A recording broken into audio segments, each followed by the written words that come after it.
عزیزان محترم، سامری بنی اسرائیلی نیک مسلمان شخص تھا۔ فرشتوں کے سردار حضرت جبریل نے سامری کو پال پوس کے بڑا کیا تھا۔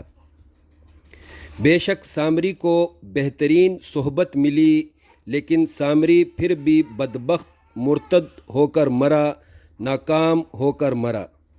جبکہ حضرت موسیٰ کو ابتدائی 30 سال فرعون کی بدترین صحبت ملی، لیکن حضرت موسیٰ کامیاب و کامران ہو کر فوت ہوئے۔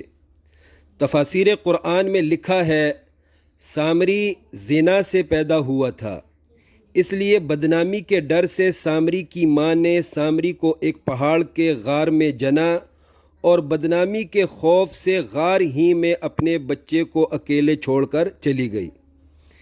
اس لیے بحکم خدا تعالی حضرت جبریل نے سامری کی پرورش کی۔ شروع میں یہ بڑا نیک تھا، پھر حب جاہ نے، حب شہرت نے اسے برباد کر دیا۔ سامری خود کو بہت قابل عزت، سب سے زیادہ خود کو قابل عزت اور قابل شہرت سمجھتا تھا۔ ہر مجمع میں خود کو زیادہ قابل عزت سمجھتا تھا۔ اس لیے حضرت موسیٰ کی 40 روزہ غیر موجودگی میں سامری نے قوم کا سونا اکٹھا کیا اور اس تمام سونے کو پگھلا کر ایک ایسا بچھڑا بنا دیا کہ جب بھی ہوا اس بچھڑے کے منہ میں داخل ہوتی اور دم کی جانب سے نکلتی تو گائے جیسی باں باں کی آواز نکلتی تھی۔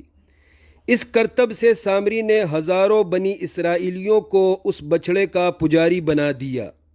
جب حضرت موسیٰ 40 دن کے بعد واپس اپنی قوم میں آئے تو بچھڑے کی عبادت کرنے والے ہزاروں لوگوں کو کفارتاً موت کی سزا دی، لیکن سامری کو موت کی سزا نہیں دی۔ سوال بنتا ہے کہ سامری مرتد کو موت کی سزا کیوں نہیں دی گئی؟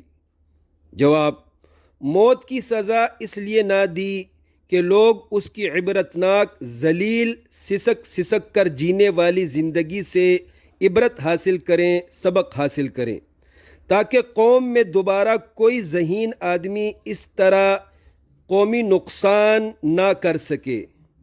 سامری کو حضرت موسیٰ کی بددعا لگ گئی۔ سامری نے انتہائی وحشت ناک زندگی گزاری۔